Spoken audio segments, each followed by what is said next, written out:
말씀 보겠습니다. 시편 17편 10절에서 12절 말씀입니다. 함께 읽겠습니다. 그들의 마음은 기름에 잠겼으며 그들의 입은 교만하게 말하나이다. 이제 우리가 걸어가는 것을 그들이 애워싸서 노려보고 땅에 넘어뜨리려 하나이다. 그는 그 움킨 것을 찢으려 하는 사자 같으며 은밀한 곳에 엎드린 젊은 사자 같으니이다. 아멘. 시편 17편 10절에서 12절까지 악인의 마음이라는 제목으로 말씀 보도록 하겠습니다. 세상을 살다 보면 악인들의 삶이 더 지혜로워 보이고 좋아 보일 수 있습니다. 신자는 이런 생각이 들 때 그들의 실상이 무엇이며 그 결국이 어떠할지 생각해야 하는 거죠. 오늘 본문을 통해 악인의 마음과 그 삶에 대해 신자는 어떻게 살아야 할 것인지에 대해 함께 생각해 보도록 하겠습니다. 오늘 시편 기자는 이렇게 말합니다. 그들의 마음은 기름에 잠겼으며 그는 지금 이제 시편 기자는 악인의 마음이 기름에 잠겼다 이렇게 표현을 하고 있습니다. 이것은 그들이 살찐 고기와 음식들 온갖 종류의 쾌락과 향락에 빠져 있다고 고발하고 있는 거죠. 그들의 마음은 온통 이러한 것에 사로잡혀 있습니다. 그렇기에 자신을 돌아보지 못할 뿐만 아니라 다른 사람을 돌아보지도 못하는 거죠. 이들은 오직 자신의 쾌락과 유익을 위해서만 달려갑니다. 마음이 청결했다면 자신의 죄를 깨닫기도 하고 다른 사람들을 돌아보기도 할 텐데 이들의 마음은 이미 너무 비둔해져 있어서 이런 것들을 돌아볼 여유가 없는 것입니다. 그렇기에 이들은 거침없이 악을 행하고도 아무런 죄책감을 느끼지 못하는 거죠. 여러분, 신자는 악인들과 같이 마음이 둔해지지 않도록 주의해야 합니다. 마음이 둔해지면 자신도 모르게 죄의 길로 걸어가기 때문에 그렇습니다. 우리의 마음은 죄악의 길로 어찌나 쉽게 기울어지는지 주의하지 않으면 쉬이 넘어지고 마는 거죠. 주님도 누가복음에서 이렇게 경고하십니다. 너희는 스스로 조심하라.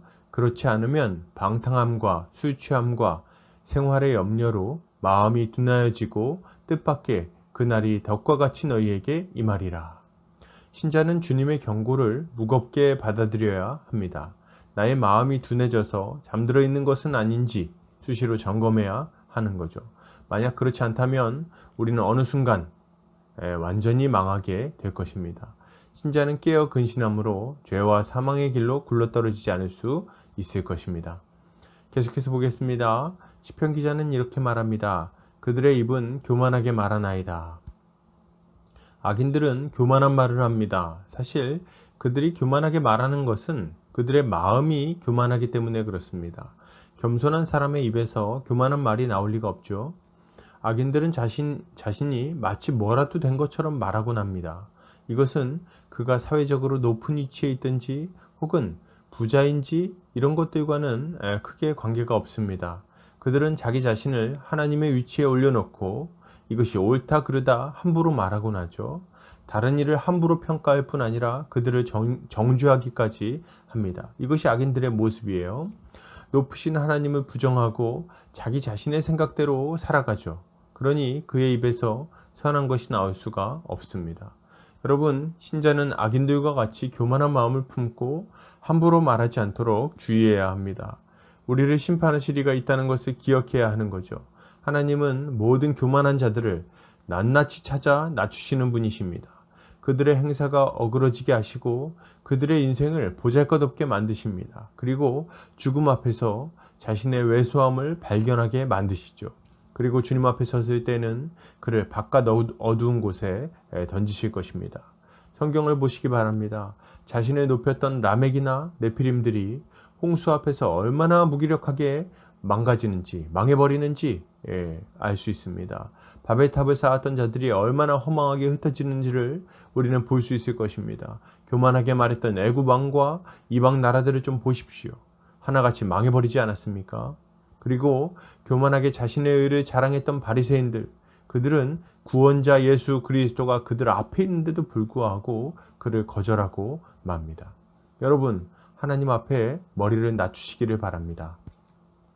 겸손한 마음으로 하나님을 높이시기를 바랍니다. 이것이 신자가 가져야 할 마땅한 모습입니다. 계속해서 보겠습니다. 시편 기자는 이렇게 말합니다. 이제 우리가 걸어가는 것을 그들이 애워싸서 노려보고 땅에 넘어뜨리려 하나이다. 그는 그 움킨 것을 찢으려 하는 사자 같으며 은밀한 곳에 엎드린 젊은 사자 같으니이다. 그는 악한 자가 사자와 같이 의인을 노려보고 있다고 말합니다. 악인들은 의인을 망하게 하려고 계획하고 지켜보다가 한순간에 덮쳐서 물어뜯는 거죠. 이런 악인에 대한 묘사는 최초의 살인자였던 가인을 생각나게 합니다. 가인은 의로운 아벨을 들로 불러내어 돌로 쳐서 죽이고 말죠. 악인들의 행사가 대충 이러합니다. 잠언에서는 악한 자가 사람을 유혹하는 장면이 등장하는데요. 이렇게 묘사합니다. 그는 가만히 엎드렸다가 죄 없는 자의 피를 흘리고 그의 보화를 빼앗자고 유혹합니다. 이 유혹에 넘어가는 자들마다 다 자신의 생명을 해하게 될 것이라고 잠언은 경고하고 있습니다. 여러분, 이것을 볼 때 악인들의 모습이 어떠한지 우리가 알 수 있는 거죠. 여러분, 신자는 악인들과 같이 악한 것을 생각하거나 그들과 동행하는 일을 거절해야 합니다. 악인들은 자신의 이익을 위해서 죄 없는 자의 피를 흘리는 삶을 살아갑니다. 이들은 자신들의 행동이 사형에 해당하는 악한 일임을 알고도 다른 사람들까지 그 일에 끌어들이죠. 그러나 여러분, 기억하시기 바랍니다. 이러한 죄악된 삶에 끌려 들어가는 자는 언젠가 반드시 심장에 화살이 박히게 될 것입니다. 남의 피를 흘리기 위해 계획하는 자들은 결국 자기 자신의 생명을 해하게 되는 거죠. 신자는 하나님의 공의가 여전히 살아있음을 분명히 알고 이러한 악을 멀리해야 하는 것입니다. 여러분, 결론을 드립니다. 신자는 마음이 둔해지지 않도록 근신하며 깨어 있어야 합니다. 교만한 마음을 버려야 되죠. 악인들과 함께 동행하지 않아야 합니다. 이것이 우리의 영혼과 생명을 지켜줄 것입니다. 오늘 하루 주님과 동행하며 악인들의 삶을 거절하는 우리 성도님들 되시기를 주님의 이름으로 축복합니다.